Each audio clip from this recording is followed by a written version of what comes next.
អ៊ុយក្រែនជំរុញឲ្យផលិតប្រព័ន្ធការពារគ្រាប់ផ្លោងក្នុងស្រុកក្នុងរយៈពេល1ឆ្នាំ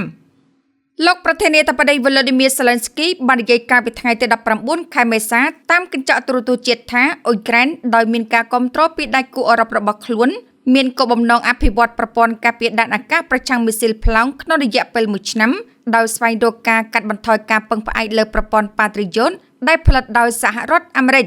ចេតនារបស់អ៊ុយក្រែនដើម្បីបន្តប្រព័ន្ធបែបនេះមិនមែនជារឿងថ្មីទេប៉ុន្តែការប្រកាសនេះគឺជាលើកទី1ហើយដែលមន្ត្រីបានភ្ជាប់ពេលវេលាដ៏មហិច្ឆតាបែបនេះទៅនឹងកិច្ចខិតខំប្រឹងប្រែងនេះលោក Zelensky បាននិយាយថាខ្ញុំជឿហើយគំនិតរបស់ខ្ញុំគឺថាយើងគួរតែមានប្រព័ន្ធការពារប្រឆាំងមីស៊ីលផ្លោងរបស់អឺរ៉ុបយើងកំពុងពិភាក្សាជាមួយប្រទេសមួយចំនួនហើយកំពុងធ្វើការក្នុងទិសដៅនេះយើងត្រូវការបង្កើតប្រព័ន្ធការពារប្រឆាំងមីស៊ីលប៉ាឡេស្ទិកតខ្លួនក្នុងរយៈពេល1ឆ្នាំនៅថ្ងៃទី6ខែមេសាក្រុមហ៊ុនការពារជាតិដ៏ធំរបស់អ៊ុយក្រែន Firepoint បានប្រកាសពីផែនការផលិតជម្រើស Patriot ដែលមានតម្លៃទាបនៅចុងឆ្នាំ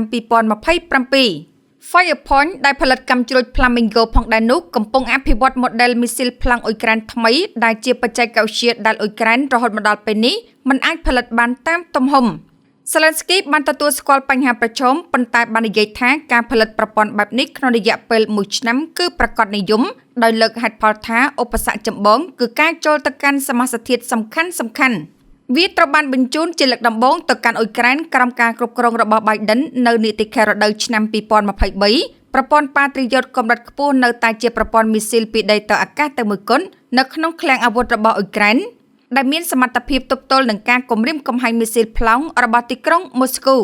បន្ទាប់ពីការវាយប្រហារដោយកាំជ្រួចដ៏ធំបានវាយលុកអ៊ុយក្រែនកាលពីថ្ងៃទី16ខែមេសា Zelensky បានប្រគល់ភារកិច្ចឲ្យមេបញ្ជាការកងទ័ពអាកាសដើម្បីតាក់ទងដៃគូរបស់អ៊ុយក្រែនដែលបានសន្យាថានឹងមានការស្ទាក់ចាប់មីស៊ីលបន្ថែមទៀតរួមទាំងប្រព័ន្ធ Patriot